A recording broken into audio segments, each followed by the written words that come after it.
You're talking about, possible signs of life through these banging noises.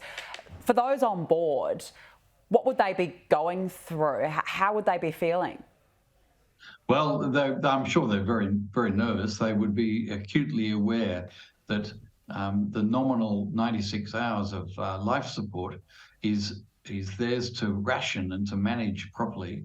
And again, the advice of the French diver would be really significant, because he would understand better than anybody how important it is to conserve your oxygen and to minimise the amount of carbon dioxide that they breathe out. And they would do that, if they can, by sleeping, resting, reducing their heart rates, meditating.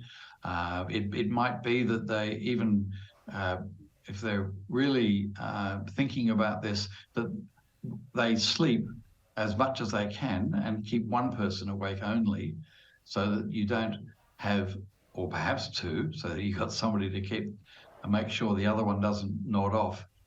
But that's the way of extending this 96 hours.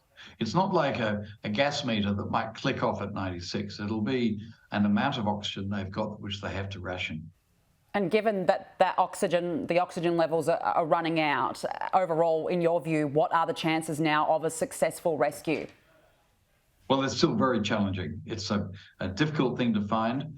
The fact that these sounds are being heard by sonobuoys is very encouraging, because it says to me that the submarine is most likely to be in the same water column as these sonobuoys. And because of the design of this boat, it's unlikely to be mid-water. It won't be suspended in the middle of the ocean.